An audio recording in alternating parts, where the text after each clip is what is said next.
Gender base violence یعنی جنسی بنیادوں پر جو تشدد ہوتا ہے اس کے بارے میں بات کرتے ہیں. کبھی آپ خواتین کے ساتھ میٹنگ کر رہے ہیں, کبھی مردوں کے ساتھ میٹنگ کر رہے ہیں, کبھی کمبائنڈ میٹنگ کر رہے ہیں, اور آپ لوگ بار بار مجھے آ کے بتا رہے ہیں کہ یہ بہت معاملہ کامن ہے.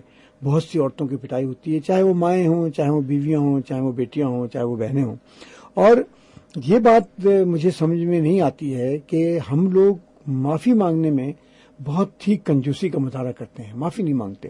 لیکن اگر ان لوگوں نے کہا ہے کہ وہ معافی مانگیں گے تو یہ بڑی بات ہے. پہلے اپنی, جیسے کل کی میٹنگ میں بھی یہی بات ہو رہی تھی کہ پہلے اپنی غلطی تسلیم کریں, اور غلطی تسلیم کرنے کے بعد اس کی معافی مانگیں, اور اس کے بعد اس کی تصحیح کریں. میں آپ کو بتاؤں کہ آج صبح 6:30 بجے میں اور ہمارے کچھ مہربان کراچی سے نکلے اور حالی جی لیک پہنچ گئے.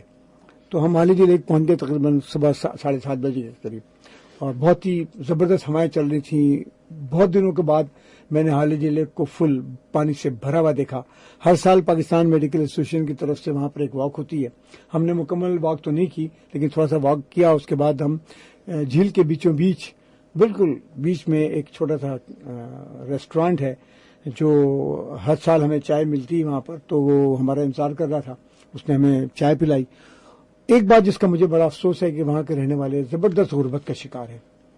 بھیک مانگنے والوں کی لائن لگی ہوئی تھی. گزشتہ 30 سالوں سے ہم وہاں جا رہے ہیں, حالت ان کی کوئی خاص بہتر نہیں ہوئی ہے. لیکن جب ان سے میں بات چیت کر رہا تھا تو میں نے ان سے پوچھا کہ آپ کے علاقے میں ماؤں کی اموات کتنی ہوتی ہے.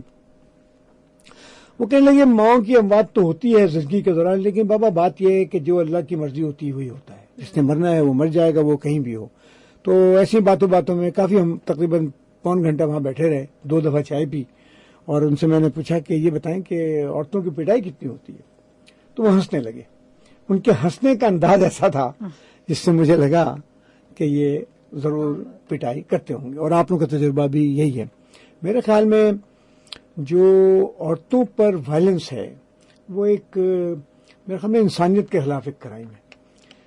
عورتوں پہ ہاتھ اٹھانا, کسی پہ بھی ہاتھ اٹھانا, یہ بہت ناجائز بات ہے. میں بہت شکر گزار ہوں United nations fund for population کا, UNFPA کا, جو پورے پاکستان میں اس قسم کی ایک مہم چلا رہی ہے جس میں عورتوں کو آگاہ کیا جا رہا ہے کہ جینڈر بیس وائلنس یعنی جنسی بنیادوں پر تشدد کرنا نہ صرف یہ کہ غلط ہے, اس کو کنڈم کرنا چاہیے, اس کی حوصلہ افزائی نہیں کرنی چاہیے, ایسے لوگوں سے بات چیت کرنی چاہیے. اور آپ لوگوں کا تجربہ بالکل صحیح ہے کہ بہت سے لوگ جب یہ ریئلائز کرتے ہیں کہ یہ نہیں کرنا چاہیے تو وہ نہ صرف یہ کہ اس بات کا اظہار کرتے ہیں کہ وہ اس بات پر نالاں ہیں, ناخوش ہیں, ان کو موقع لگے گا تو جس پر انہوں نے تشدد کیا ہے اسے معافی بھی مانگیں گے. اور اس میں عورتوں کا بھی بڑا اہم کردار ہے کہ جب ان پر وائلنس ہوتا ہے تو وہ اپنے بیٹوں کو سمجھائیں کہ یہ غلط ہو رہا ہے. وہ بیٹے اپنے باپ سے سیکھتے ہیں کہ عورت کو تو مارنا صحیح ہے, تو میں اپنی چھوٹی بہن کو ماروں گا تو ایسی کوئی بڑی بات نہیں ہے. ماں کو اپنے بیٹے کا ہاتھ پکڑ لینا چاہیے جب وہ اپنی چھوٹی یا بڑی بہن پر ہاتھ اٹھاتا ہے. کیا خیال آپ کا؟ بالکل صحیح کہہ رہے ہیں ڈاکٹر شیرشاہ. یہی والی بات بھی کہی تھی ہم نے کہ جو ہے جو آپ کریں گے وہی بچے دیکھیں گے, پھر وہی سیکھیں گے.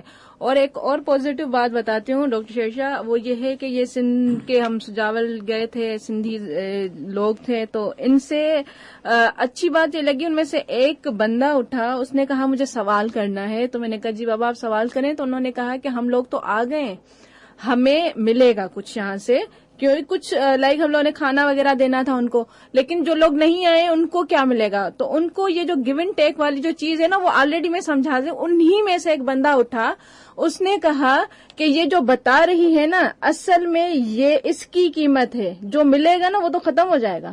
یہ اتنا کوئی پازیٹیو تھا میرے لیے وہ لمحہ کہ مجھے نہیں بولنا پڑا. اس نے خود ہی کہا کہ یہ جو بول رہی ہے نا اصل میں تو یہ سننا چاہیے, اور یہ ہمارے لیے قیمت رکھتا ہے, نہ کہ وہ چیز جو ہمیں کھانے کو ملے گی.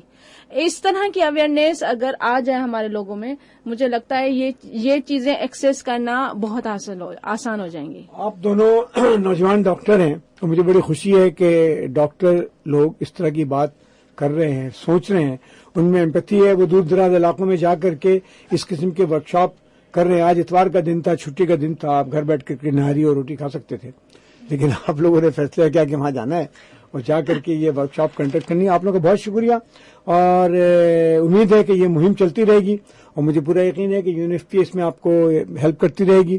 اور اگر ہم نے ایک عورت کی بھی جان بچائی, 10 خاندان میں بھی تشدد کم کر دیا, لوگوں کو اویئرنیس آ گئی, تشدد ختم ہو گیا, تو اس سے بڑی کامیابی کیا ہوگی. نزلہ زکام کھانسی بخار کے علاج سے یہ بڑی اونچی بات ہے.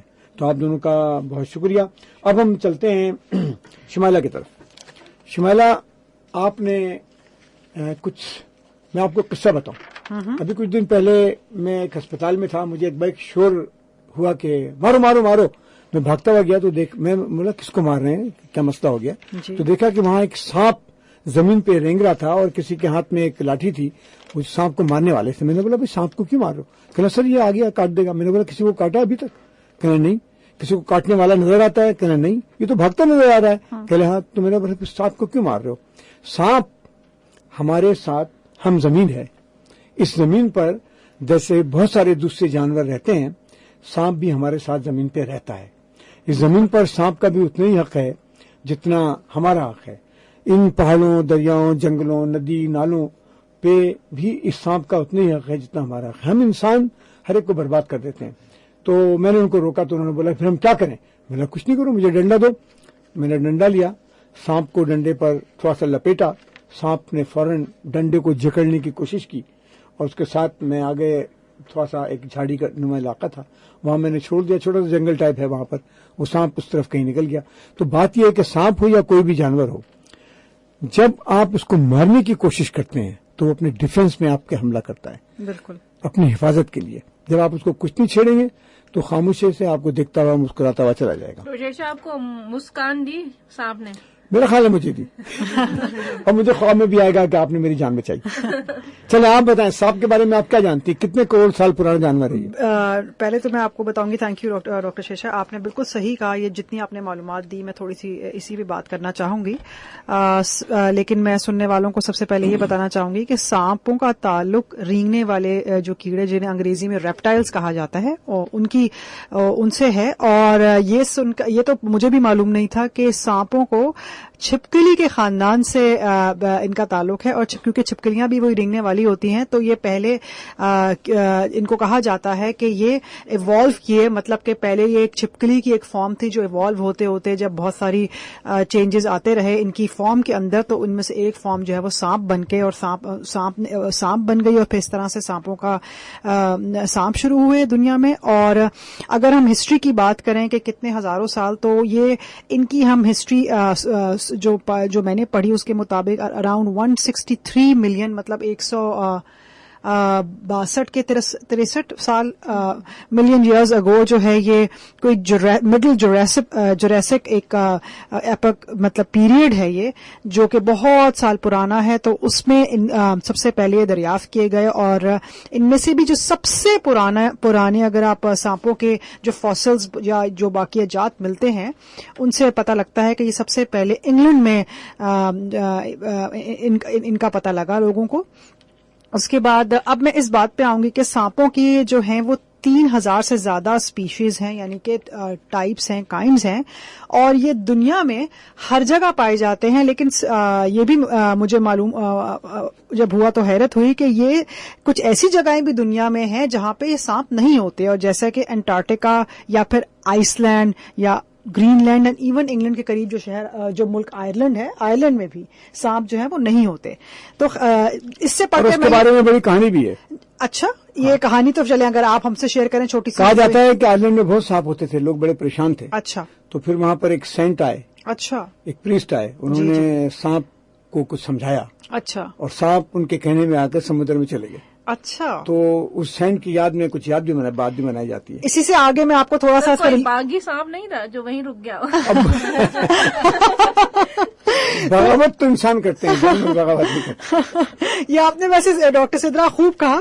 تو خیر جہاں اب جو سر آپ نے شروع میں جو بات کی تھی سانپوں کے بیچاروں کے اوپر جو ظلم کیا جاتا ہے اور ہر سانپ کو یہ سمجھا جاتا ہے کہ وہ جو ہے خطرناک ہے اور اس سے ہمیں نقصان ہوگا اور ہم اس کے پیچھے اسے مارنے پر ہر انسان تل جاتا ہے، تو میں نے سوچا کہ اس پروگرام کے ذریعے تھوڑا سا سانپوں کا مقدمہ بھی لڑا جائے اور یہ لوگوں کو بتایا جائے کہ وہ بیچارہ ہر سانپ جو ہے ایسا نہیں ہوتا کہ جس کو صرف دیکھتے ہی اور ہم اس کے اوپر شور مچائیں، اس سے ڈر جائیں اور اس کو مار دیں. یہ ایک طریقے کا فیئر کریٹ کیا گیا ہے. بہت ساری سانپوں کی ٹائپس ہیں، لیکن جس طرح میں آپ کو بتا رہی ہوں کہ 3000 اگر قسمیں ہیں تو ان میں سے صرف اور صرف جو میرے پڑھنے میں آیا صرف 600 اقسام ایسی ہیں جو کہ زہریلے سانپ ہوتے ہیں، اور ان میں سے بھی جو یہ بڑی 6000 نہیں. اچھا، اور ان میں سے بھی انٹرسٹنگ بات یہ کہ آپ ان کا جو زہر ہوتا ہے سر میں نے یہ پڑھا کہ وہ بہت ہی اپنے جب وہ نکالتے ہیں اپنا زہر کسی کے لیے استعمال کرتے ہیں تو آپ کو پتا ہے کہ سانپ جو ہے وہ بالکل بھی اس کی اپنی پسند نہیں ہوتی کہ اپنے زہر کو ضائع کرے. اس کے لیے وہ زہر بہت قیمتی ہوتا ہے، تو وہ جو بہت جب ضرورت ہے جب اس کو استعمال کرنا پڑتا ہے تو وہ اپنی کوشش کر کے بہت کم کوانٹٹی وہ وینم نکالتا ہے سانپ اپنے زہر کو، کیونکہ وہ اس کے اپنی ضرورت کے لیے اس کے لیے زیادہ بہتر ہوتا ہے سانپ کے لیے. تو یہ اپنا کنٹرول رکھتے ہیں اپنی، جب بھی کسی کو کاٹتے ہیں یا اگر ان کو انجیکٹ کرنا پڑتا ہے تو بہت کنٹرول فارم میں یہ اپنا زہر دیتے ہیں کہ یہ کہتے ہیں کہ ہم اپنا زہر کیوں ضائع کریں وہ انسانوں پر. جی بالکل. اچھا، دوسری بات یہ کہ یہ جس طریقے سے ڈاکٹر شاہ بات کر رہے تھے کہ جو ڈیفنس میکینزم، بالکل صحیح بات آپ نے کہی کہ سانپ اس صورت میں کہ جب آپ ان کی ٹیریٹری یعنی کہ جو بھی جب ان کو یہ لگے کہ ان کو کوئی خطرہ ہے واقعی میں اور ان کو کوئی پکڑنے کے لیے آ رہا ہے، ان کو کوئی مارنے کے لیے آ رہا ہے، یہ اس ٹائم انسان کو مارنے کی کوشش کرتے ہیں یا کسی بھی سامنے والے کو مارنے کی کوشش کرتے ہیں، کسی بھی اور مخلوق کو جو ان کی طرف حملہ آور ہو. ادروائز سانپ جو ہیں اپنی طرف سے بڑے پرسکون طریقے سے رہتے ہیں. وہ بیچارے جو 600 جو اسپیشیز ہے جو کہ زہریلی ہے وہ بھی اس وقت تک حملہ آور نہیں ہوتی جب تک کہ اس پہ کوئی حملہ نہ کرے. تو اس کے مطلب زیادہ تر سانپ جو ہمارے گھروں میں نکل آتے ہیں جی وہ زہریلے نہیں ہوتے ہیں. جی، ان بیچاروں کو مارنا بہت زیادہ. آپ یہ دیکھیے نا کہ 3000 اقسام میں سے صرف 600 ایسے ہیں، اور اس میں سے بھی جب وہ مارنے کی بھی کوشش کرتے ہیں تو وہ اپنا زہر تب بھی اپنا زہر محفوظ اپنے لیے کر رہے ہوتے ہیں. بالکل. تو ہمیں آج کا پیغام ہمارے لیے ہے کہ نہ صرف سانپوں کو بلکہ کسی بھی جانور کو نقصان پہنچانے کی کوشش نہ کریں. بالکل بالکل. جب تک کہ یہ جانور جو ہیں آپ پہ حملہ آور نہ ہو. اور عام طور پہ کوئی بھی جانور آپ پہ حملہ آور نہیں ہوگا جب تک کوئی شک نہ ہو کہ آپ اس کی جان لینے والے. بالکل بالکل. اور زہریلے سانپوں میں چند جو اقسام ہے اس میں ایک ریٹل سنیک میں نے پڑھا اور ایک مامبا جو افریقہ میں ہوتا ہے، اور ہماری سائڈ پہ پورے ایشیا میں ایک کنگ کوبرا، وہ جو بچپن سے ہمیں تو صرف ایک کوبرا سانپ کا پتا ہوتا ہے کیونکہ ایشینز کے اندر جو سب سے کامن ٹائپ جو زہریلے سانپ کی ہے وہ کنگ کوبرا کی ہے. اچھا، اس کے علاوہ میں اب آپ کو آپ سر نے بات کی سینٹ کی کہ ایک پادری یا جو بھی پریسٹ تھے وہ آئے اور انہوں نے کہا، تو میں کچھ تھوڑا سا سامعین کے ساتھ ریلیجیس ایسپیکٹ یعنی کہ جو مختلف مذاہب کے اندر سانپ کی کیا اہمیت ہے اس پہ بات کرنا چاہوں گی.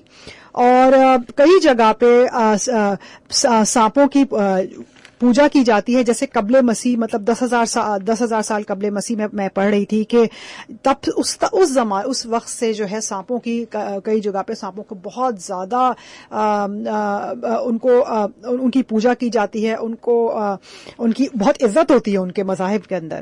اچھا، دوسری بات یہ کہ جو سانپوں کے بارے میں مجھے یہ بڑی انٹرسٹنگ بات لگی کہ کیوں ایسا ہے کہ ان کو ریلیجیسلی ان کو اتنی امپورٹنس ملی، کیونکہ یہ جو ان کے چند ایسپیکٹس ہیں نا کہ آپ کو پتا ہے کہ سانپ جو ہے وہ اپنی اپنی جو کھال ہے وہ اتار دیتا ہے اور اس طرح اس کی فارم چینج ہو جاتی ہے. قدرت نے سانپ کے اندر یہ چیز ابیلٹی رکھی ہے. اچھا، دوسری بات یہ کہ بہت سارے سانپ زیادہ تر ان کی جو آنکھیں ہیں وہ کیونکہ کانسٹنٹ ہوتی ہیں تو وہ اوپن رکھتے ہیں اور وہ اپنی آنکھوں کو گھما نہیں سکتے آئیلٹس کی وجہ سے، تو وہ ان کو امورٹیلٹی یعنی کہ کبھی نہ ختم ہونے والی چیز سے ریلیٹ کیا جاتا ہے. دوسرا کیونکہ یہی جیسے کہ جب یہ اپنی اپیرنس کو کیونکہ ہر جگہ جلدی سے فوراً سے اتنی موومنٹ اتنی ان کی فاسٹ ہے کہ کیونکہ جلدی سے غائب ہو جاتے ہیں کہیں پہ بھی، تو اس لیے اس کے لیے ہم نے سانپ کو ریلیٹ کرنا شروع کر دیا انسان نے جادوئی چیزوں سے کہ جو ہے نا کیوں ایسی باتیں ہیں کہ جادو اور ان چیزوں میں سانپوں کا ذکر ہوتا ہے. اچھا، اب جہاں مذہبوں کی بات ہے تو قدیم یونان میں سانپوں کو باقاعدہ ان کو یہ درجہ حاصل تھا کہ ان کو میڈیسنل افیکٹس مطلب ان کو ایز این ہیلر کہا جاتا تھا کہ سانپ کا نشان جو تھا وہ یہ تھا کہ یہ میڈیسن کے گاڈ ہیں. مطلب کہ ایک ایسکلپسس کر کے گاڈ آف میڈیسن تھے. ان کے یہ زمانہ قدیم یعنی کہ یونان کی بات ہو رہی ہے, تو ان کا ایک ڈنڈا تھا اور اس ڈنڈے کے اوپر ایک لپٹا ہوا سانپ تھا, جس سے یہ لوگوں کو پڑھنے والوں نے یہ جانا کہ اس زمانے سے ہی سانپ کو یہ خیال کیا جاتا تھا کہ اس کا صرف اس کا نشان یا یہ جو ہے بہت ہی میڈیسنل افیکٹ ہے کہ اس کے اندر ایک ہیلنگ ہے, شفا ہے. تو آج کے ڈاکٹروں کا جو نشان ہوتا ہے جی جو بہت ساری ایمبولینسز میں بھی آپ دیکھیں گے کہ یہ نشان ہے, یہ اس زمانے سے چلا آ رہا ہے. اچھا, ہندوازم کے اندر تو سانپ کو آپ کو جیسے کہ معلوم ہوگا کہ باقاعدہ بہت سارے ایسے ناگ دیوتا کہلاتے ہیں, بالکل, اور ان کی پوجا کی جاتی ہے, اور ان کے جو لارڈ جو کہ ان کا شیو بھگوان ہے, شیوا, تو ان کی تصویر اگر آپ دیکھیں تو ان کے ساتھ سانپ کا ان کی گردن میں لپٹا ہوا ایک سانپ ہوتا ہے, تو جس سے جی بالکل آپ نے صحیح کہا. تو اور اس کے علاوہ ان کا ایک ناگ پنچامی کر کے ایک بہت بڑا فیسٹیول ہوتا ہے, جس میں یہ لوگ کیا کرتے ہیں کہ یا تو لائیو یعنی کہ زندہ سانپوں کو اصل میں, یا پھر ان کی تصاویر کی رکھ کر اس کی پوجا کرتے ہیں. تو اتنا زیادہ سانپوں کی اہمیت ہے. اچھا, ایک اور انٹرسٹنگ بات کہ کرسچینٹی اور جیوڈزم یعنی کہ عیسائیوں میں اور یہودیوں کے اندر جو سانپ کو یہ جو اب میں اس اسپیکٹ پہ آ رہی ہوں کہ ہم کیونکہ شیطان کے ساتھ سانپ کا یہ جو کانسیپٹ ہے کہ ہم ایولنس یعنی کہ شیطانیت کو اور کی جب بات کرتے ہیں تو ہم فوراً سانپ کا ذکر لے آتے ہیں اور ہم سمجھتے ہیں کہ سانپ صرف ایول ہے. تو یہ کانسیپٹ کہاں سے آیا؟ تو یہ میں پڑھ رہی تھی کہ یہ کانسیپٹ اسلام سے بھی پہلے کرسچینٹی اور جیوڈزم یعنی کہ یہودیوں میں اور عیسائیوں کے اندر جو ایول کی یہ جو ہمارا ایک جو کہ قرآن میں بھی جو واقعہ ہے, نہیں میں آپ کو اس واقعے سے بتانا چاہ رہی ہوں کہ انسانیت کا کہ ہر مذہب میں جو واقعہ نہیں ہے کہ جو آدم اور حوا یعنی ایڈم اور ایف کو جو جس شیطان نے آ کے, جو کہ کرسچنس کے مذہب میں بھی ذکر ہے اور جوڈزم میں یعنی یہودیوں میں بھی ہے, کہ وہ ایڈم اور ایو یعنی کہ آدم اور حوا جو ہمارے یہاں کانسیپٹ ہے کہ ان کو آ کے شیطان نے بہکایا تھا اور کہا تھا کہ اس جو درخت ہے ادھر سے جو فوربیڈن ٹری جس کو انگریزی میں کہتے ہیں کہ اس درخت کی طرف مت جانا, اور اس کا پھل جو کہ منع کیا گیا ہے, خدا نے منع کیا اس کو مت کھانا, تو وہ انہوں نے کھایا تو اس دنیا میں. اور یہ جو سارا کانسیپٹ ہے تو وہ جو ایول کی تصویر تھی نا, تو ان کی کتابوں کے اندر یعنی کہ بائبل کے اندر بھی اور ان کی جوڈزم کی کتاب کے اندر بھی وہ جو شیطان کی جو ڈپکشن یعنی کہ جو تصویر بتائی گئی ہے وہ سانپ کی شکل میں بتائی گئی ہے. تو اس لیے یہ سانپ کو ہم لوگ کی پوری دنیا میں ایک کانسیپٹ یہ جو ہے نا کہ جہاں کے سانپ جو ہیں بہت ایول ہوتے ہیں اور بس یہ ان کو مار دینا چاہیے, یہ نقصان پہنچاتے ہیں, تو یہ تب وہاں سے آیا. زبردست, آپ نے بڑی زبردست باتیں ہمیں سانپ کے بارے میں بتائی. کوئی خاص ایک بات بتانا چاہتی ہیں؟ اب چھوٹی سی بس اب ایسے ہی کہ سانپ کے جو ہمارے کے بہت سارے فوائد جو کہ چھوٹے چھوٹے ہیں ان بیچاروں کا, کیونکہ میں چاہ رہی ہوں کہ آج مقدمہ پورا ہی ہو جائے. بالکل, ان کی جو ہم سانپ کی طرف ہیں. ہاں جی, تو سانپ کی جو آپ لوگوں کو معلوم ہوگا کہ سانپ کی کھال سے جو ہے وہ بہت ساری دنیا میں بہت زیادہ خرید و فروخت ہوتا ہے, اور سانپ کی کھال سے دنیا میں بہت خوبصورت قسم کے پروڈکٹس بنتے ہیں جس کے اندر ظلم ہے بھائی, سانپ کا کھال نکال کر کے. ہاں ظلم تو ہے, لیکن یہ کہ مطلب پھر ہوتا ہے, مگر ظلم ہونے کے وہ بیچارے تو اس طرح دیکھیں نا مظلوم بھی ہو گیا کہ انہی کی کھال کو استعمال کر کے دنیا میں بہت بہت قیمتوں پہ بیچا جاتا ہے. ہم اس تجارت کے مخالف ہیں. بالکل, اور سانپ کے بالکل. اچھا, اس کے علاوہ پیٹ ٹریڈ یعنی کہ لوگ سانپوں کو پالنے کے لیے بھی اپنے ہم ان لوگوں کے ساتھ ہیں اور ان کی حمایت کرتے ہیں. اچھا, یہ تو اچھا ہے. اور آپ کو پتا نا جو سانپ چارمرز جو ہمارے ملک میں بھی بہت ہر جگہ آپ نے دیکھا ہوگا کہ جو بین بجا کے, اچھا جو کہ وہ جو سانپ کا ناچ دکھاتے ہیں بین بجا کر, اور پھر اس کے بعد ان سے پیسے ملتے ہیں. میری بہت سانپ والوں سے دوستی. اچھا, تو سانپ مطلب بیچارے, میرا کہنے کا بس مقصد مختصر یہ تھا کہ سانپ بیچارے ایسے نہیں ہیں کہ وہ صرف اور صرف ان کو دیکھا جائے. میں لوگوں سے گزارش کروں گی کہ جو بھی سن رہے ہیں کہ بلکہ میں خود بھی اپنے آپ یہ عمل کرنے کی کوشش کروں گی, کیونکہ مجھے بہت ڈر لگتا ہے خود بھی سانپوں سے. ڈرنے کی ضرورت ہے جب تک آپ حملہ نہیں کرتے. ضرورت تو آج جب میں نے پڑھا تو مجھے بڑی خوشی ہے کہ میرے علم میں بھی اضافہ ہوا, اور اللہ کرے کہ باقی لوگوں کے بھی علم میں اضافہ ہو کہ سانپ صرف مارتے نہیں ہیں بلکہ بہت سارے فائدے بھی ان کے. زبردست, یہ آپ نے زبردست بات کی. اور اس سے پہلے کہ ہم زہرا کی طرف جائیں اور ان سے بات کریں, میں ایک ذرا کتاب کا ذکر کرنا چاہتا ہوں. جی بالکل. جمال محسن ہمارے دوست ہیں, نیو یارک میں رہتے ہیں, کراچی میں پیدا ہوئے, کراچی یونیورسٹی سے صحافت میں انہوں نے ماسٹرز کیا, اس کے بعد امریکہ چلے گئے. امریکہ جا کے انہوں نے اتنے سارے زیادہ کام کیے ہیں کہ یہ پروگرام ذرا کم پڑ جائے گا وہ کارنامے بتانے میں, تو میں وہ تو نہیں بتاؤں گا. لیکن میں ابھی خیرپور جا رہا تھا پچھلے ہفتے, تو جب میں ٹرین میں بیٹھا اور بیٹھنے کے فوراً بعد سدرا نے مجھے ریلوے اسٹیشن چھوڑا, تو ٹرین میں بیٹھتے ہی جو میں نے اپنا واٹس ایپ دیکھا تو اس میں جمال محسن صاحب کی PDF کتاب جس کا نام ہے امریکہ میں دائمی دھرنا مجھے موصول ہوئی. کتاب کا نام ہے امریکہ میں دائمی دھرنا. تو میں نے اس کو پڑھنا شروع کر دیا. جو پڑھا تو بڑی دلچسپ کتاب ہے. اس میں بہت ساری باتیں ہیں. کچھ ہیڈنگ جیسے میں آپ کو سناتا ہوں. 2-4 برس کی بات نہیں، حب الوطنی سے چچرا وطنی تک. اس میں انہوں نے واقعہ سنایا ہے کہ جب امریکہ کی طرف نکلے تو ان کی امی جان نے ان کو بہت کچھ سمجھایا کہ بھائی امریکہ مت جاؤ، لیکن انہوں نے بڑے دلچسپ انداز میں بتایا کہ مجھے تو امریکہ جانا تھا اور میں نے کیا کیا باتیں کی اور کیا کیا باتیں ان کی سنی اور وہاں سے امریکہ پہنچ گیا. پھر ان سے کہا امریکہ مت جائیو، انڈا ایوری ڈے، گل رخوں کی تلاش میں، داستان رومان، آزادی نسواں کے بارے میں انہوں نے بڑی باتیں کی. اور ایک انہوں نے جو لکھا ہے امریکن بیوی کے فائدے. اچھا، آپ کو سن کے حیرت ہوگی کہ امریکن بیوی کے فائدے اس لیے انہوں نے لکھا ہے کہ ان کی امریکن بیوی ہیں. تو جب امریکن بیوی ہیں تو پھر انہوں نے امریکن بیوی کے فائدے بھی لکھ ڈالے، ہے کہ نہیں؟ تو اسی طرح سے اس میں کتاب میں اور بھی جو ہے، جیسے میں بچت کا قائل وہ خرچ پہ مائل، تو یہ امریکن بیوی کے بارے میں بتا رہے ہوں گے. اسی طرح سے انہوں نے لکھا ہے کامیاب شادی کے پوشیدہ نسخے، اور پاکستان کا دورہ کبڈی، اور اس کے بعد انہوں نے لکھا ہے فون سائیکلون، مسکرائیے اور ثواب کمائیے. تو اس طرح سے ان کی بہت سارے دلچسپ مضامین ہیں. ایک مضمون ہے قائد اعظم کی نیو یارک آمد، اور اسی طرح سے سر سید گاندھی اور بہاری کی گپ شپ، یہ ایک طرح کا انہوں نے فکشن لکھا ہے.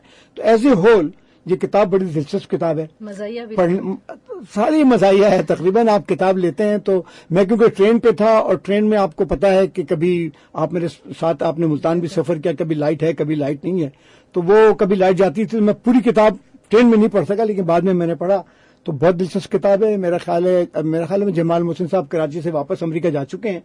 تو یہ کتاب میرے خیال میں اردو بازار میں اویلیبل ہے، اور اردو بازار سے کتاب حاصل کی جائے. اور جو بچے ہیں جن کو امریکہ جانا ہے، یا وہ لوگ جو امریکہ گھومنے جانا چاہتے ہیں، جو امریکن بیوی کی تلاش میں نہیں جا رہے ہیں، گھومنے پھرنے جا رہے ہیں، تو وہ یہ کتاب ضرور پڑھیں. اور جمال محسن صاحب کی کتاب بہت دلچسپ ہے، آپ کو مزہ آئے گا. اچھا، اب آپ بتائیں زہرا، ہم فلسفیوں کے بارے میں بات کر رہے ہیں جی، اور ہم نے بہت سارے فلسفے تک پہنچے ہیں.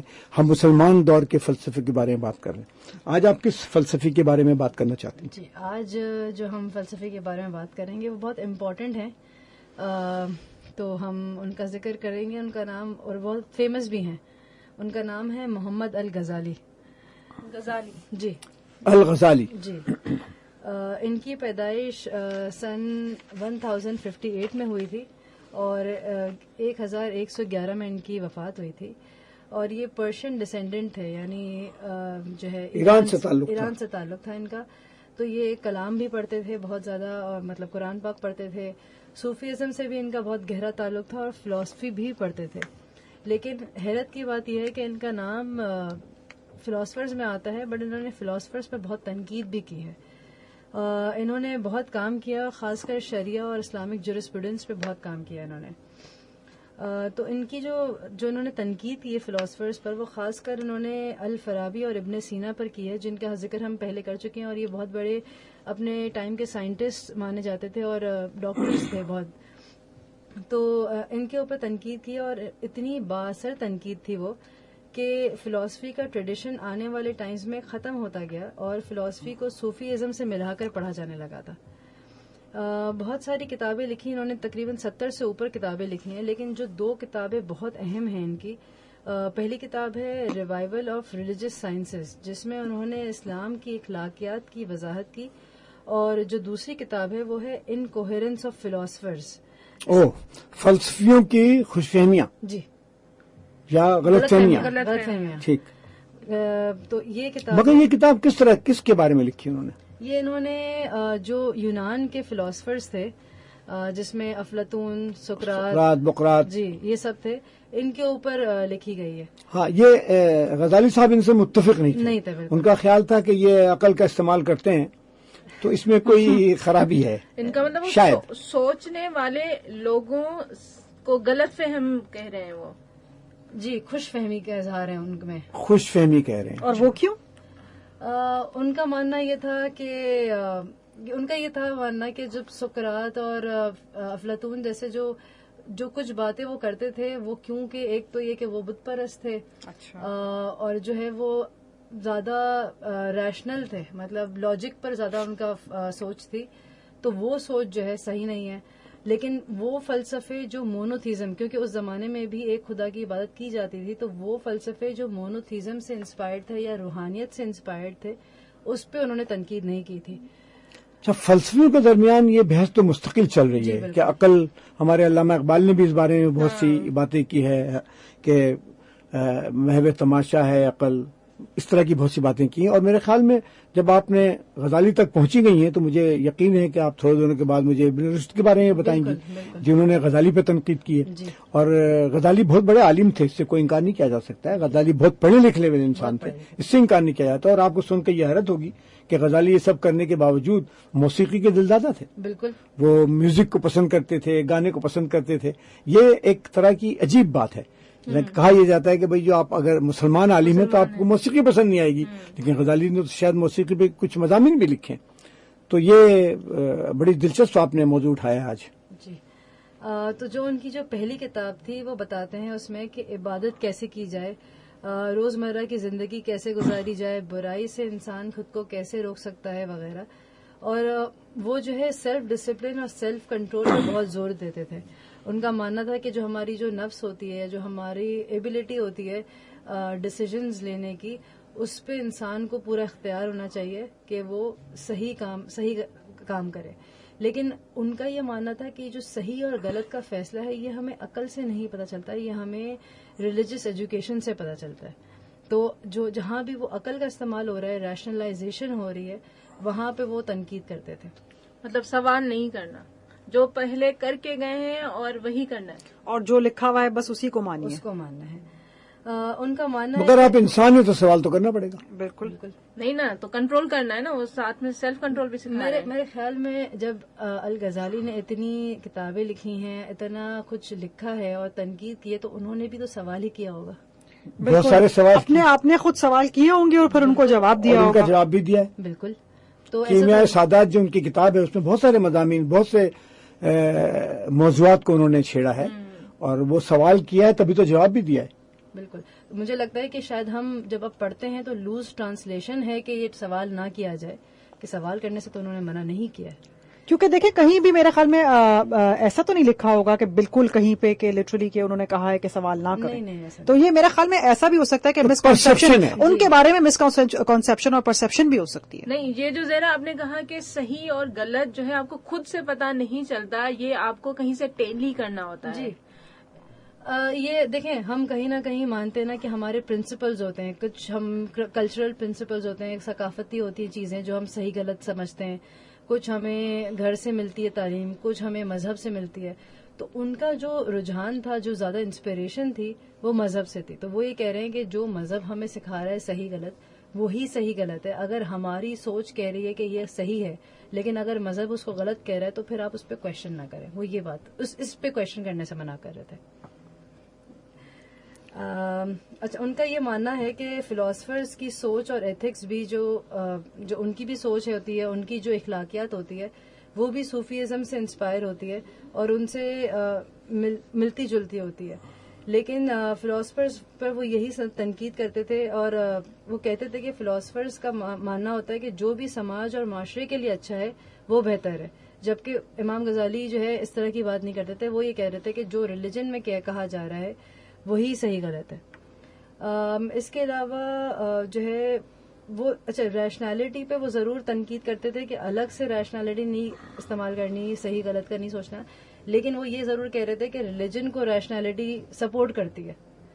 اچھا جی. یہ بھی خود ایک کانٹرڈکٹری بات ہے کہ ریلیجن کو ریشنالٹی سپورٹ کر رہی ہے، کہ ریلیجن میں آپ کو بتایا جا رہا ہے کہ آپ اپنی عقل کا استعمال کر سکتے ہیں، سوچ سکتے ہیں، آپ تفکر کر سکتے ہیں. تو مجھے یہی لگ رہا ہے کہ کہیں نہ کہیں ہم سمجھنے میں غلطی ہے. جی، سمجھنے میں غلطی ہے. جن لوگوں نے زندگیاں بتا دیں ان کو آپ 8 گھنٹے میں سمجھنا چاہتی ہیں، ذرا مشکل کام ہے. اور ہم یہاں بیٹھ کے ان کے اوپر تنقید تو نہیں کر سکتے. نہیں، تنقید کی بات نہیں ہے، لیکن ایگری اینڈ ڈس ایگری کا تو ہمارا سب کو رائٹ ہے نا. بالکل. جو دوسری کتاب ہے ان کی، جس میں وہ فلاسفرز کے اوپر تنقید کر رہے ہیں، اس میں وہ واضح طور پر یہ کہہ رہے تھے کہ ارسطو، سقراط، افلاطون اور دوسرے دیگر فلاسفرز جن کا تعلق ایران سے تھا، دراصل وہ کیونکہ بت پرست تھے اور کیونکہ اسلام نہیں تھا ان میں، تو وہ ان کو ہمیں، اور ان کی کوشش یہ تھی کہ وہ اسلام کو، جو دوسرے آنے والے فلاسفرز تھے وہ اسلام کو اور جو نیو پلیٹونس سوچ تھی یا جو افلاطون کی جو سوچ تھی اس کو وہ ملا رہے تھے. تو اس سے وہ منع کر رہے تھے کہ یہ سوچ کو نہ ملائیں، ان دونوں سوچوں کو نہ ملائیں. اس کے علاوہ جو ہے وہ یہ کہتے ہیں کہ جو مسلم فلاسفرز ہیں جیسے الفارابی اور ابن سینا، ان کے اوپر بھی یہی ان کی تنقید تھی کہ یہ تقلید کر رہے ہیں. یہ ایکچولی تقلید مطلب ان کی بات سے اگری کر رہے ہیں، کوئی نئی چیز نہیں لا رہے. تو وہ یہ کہہ رہے تھے کہ یہ افلاطون کی سوچ کی تقلید کر رہے ہیں، تو کیونکہ وہ کوئی نئی چیز نہیں ہے اور وہ بت پرست ہے، تو اس لیے جو ہے. دوسری بات، جو افلاطون کی فلسفی تھی ان کے نقطۂ نظر سے وہ اختلاف رکھتے تھے، کیونکہ افلاطون کا ارسطو کا ماننا یہ تھا کہ جو روح ہوتی ہے وہ اٹرنل ہوتی ہے، مطلب لا فانی ہے. جبکہ جو امام غزالی تھے وہ اس نظریے کے سخت خلاف تھے. وہ یہ کہتے تھے کہ روح بھی ریسرکٹ کی جائے گی، مطلب واپس سے آئے گی. جی، تو یہاں پہ بھی ان کی ایک سوچ میں اختلاف تھا. اس کے علاوہ الغزالی کا ماننا تھا کہ کائنات میں ہر چیز جو ہے وہ خدا کی مرضی سے ہے، یعنی وہ یہ مانتے تھے کہ انسان کی اپنی فری ول نہیں ہوتی. تو فری ول جو ہے نا ہماری کنسٹرینٹ ہوتی ہے، اور ویسے تو فری ول ہے، ہم ڈیسائیڈ کر سکتے ہیں کہ ہم یہ کام کریں یا نہ کریں، لیکن محض فری ول کچھ نہیں ہوتی. کیونکہ آگے جو انہوں نے جو ہے دنیا کی جو بنی ہے دنیا، اس کو تخلیق جو ہوئی ہے دنیا کی، اس کو انہوں نے واٹر کلاک کے مانند ایک ایگزامپل دیتے ہوئے کہا ہے. واٹر کلاک ایک ہوتی ہے جیسے جو ٹائم ڈائل ہوتا ہے، اس میں پانی، اگر ریت کی جگہ پانی ہو تو وہ ہم نے ایک پروگرام میں اس کا آپ کو یاد ہوگا کہ گھڑیوں کا ذکر کیا تھا، تو پھر ہم نے واٹر کلاک کے بارے میں بھی بتایا تھا. تو وہ واٹر کلاک کے مانند اگر دنیا کو لیتے ہیں تو وہ کہہ رہے ہیں کہ اس میں یہ کیسے بنائی گئی، اس کا کس نے حکم دیا، اس میں کوئی انرجی دی گئی ہوگی. تو جو دنیا کی جو تخلیق ہوئی ہے اس میں بھی خدا کا حکم تھا. پھر انہوں نے ایک قدا کا ورڈ استعمال کیا، قدا یعنی ڈکری، مطلب کہ کہ یہ لکھا گیا ہے کہ یہ ہونا ہے. اور ایک ورڈ ہے قدر یعنی پری ڈیسٹینیشن، کہ بھائی قضا اور قدر. جی. تو اس کانسیپٹ سے انہوں نے کو انٹروڈیوس کروایا تھا. تو وہ اس لیے وہ کہہ رہے ہیں کہ فری ول نہیں ہوتی، کیونکہ کچھ چیزیں آلریڈی ڈٹرمنڈ ہوتی ہیں کہ کیا ہونا، یہ ہونا ہی ہے. یہ ہونا ہی ہے. اس کے علاوہ جو ایک اور چیز ہے، جو الرازی ایک فلاسفر تھے، انہوں نے کہا تھا کہ کاز اور افیکٹ ہوتا ہے. کہ جیسے فار ایگزامپل میں آپ کو تھپڑ لگاؤں اور آپ کو درد ہو، جی، میں آپ کو تھپڑ لگاؤں تو آپ کو درد ہو، میں نے آپ کو مارا ہے لیکن ضروری نہیں ہے کہ اس کا درد ہو. تو الغزالی کا ماننا یہ تھا کہ افیکٹ اسی وقت ہوگا جب خدا کی مرضی ہوگی. بہت خوب. کہ مجھے درد ہوگا، یہ خدا نے اگر ڈیسائیڈ کیا ہے کہ مجھے درد ہوگا تو ہوگا، ورنہ نہیں ہوگا. چلیں، یہ آپ نے بڑی اچھی باتیں ان کے بارے میں بتائیں، اور یہ تو ایک نیا دروازہ آپ نے کھول دیا ہے ڈسکشن کا، اور ڈسکشن ضروری ہے. میرا تو اپنا خیال یہ کہ سوال کرنا ضروری ہے، اور اگر آپ سوال نہیں کریں گے تو بڑا مسئلہ ہے. صرف ان کی ڈاؤن سائڈ یہ تھی کہ تھوڑی سی جو سائنٹیفک فلسفی تھی وہ ان کے بعد سے کم ہوتی گئی مسلم فلاسفرز میں. اچھا، مسلمانوں نے سوال کرنا چھوڑ دیا، سوال کرنا کرنا یا بلاکیج بنانا یہاں سے شروع ہوا ہے. اب بہت اچھی بات کی آپ نے. مجھے ایک پیغام آیا ہے میرے فون کے اوپر کہ جمال محسن کا پتہ بتائیں، وہ کہاں ہیں. تو ان کا پتہ تو میرے پاس نہیں ہے بھائی، لیکن میں نے کتاب PDF میں نکال لی دوبارہ سے. وہ ان کا پتہ تو نہیں ہے، اور کتاب میں انہوں نے اپنا فون نمبر دیا ہے، تو اس کا مطلب یہ کہ فون نمبر بتانے پہ پابندی نہیں ہے. تو میں ان کا فون نمبر بتا دیتا ہوں. پتہ ای میل ان کا ہے sayyidjamalmohsin@yahoo.com، sayyidjamalmohsin@yahoo.com، اور ان کا فون نمبر ہے 516، یہ یقیناً میرا خیال میں نیو یارک کا کوڈ ہے، تو 516-840-0396. جو لوگ بھی امریکہ جانا چاہتے ہیں اور جو موضوعات انہوں نے لکھے ہیں ان موضوعات کے بارے میں معلومات حاصل کرنا چاہتے ہیں تو جمال صاحب سے اس نمبر پہ کانٹیکٹ کیا جائے اور ان کی اپنی زبان میں ان کے معلومات حاصل کر کے ان سے جواب حاصل کیا جائے. تو جمال محسن صاحب، آپ کو اب نئی کتاب پر بہت بہت مبارکباد. اور اس کے ساتھ ہی ہمارا وقت ختم ہونے کو آ رہا ہے. تو زہرا اور سدرا اور اسماعیلہ، آپ تینوں کا بہت بہت شکریہ.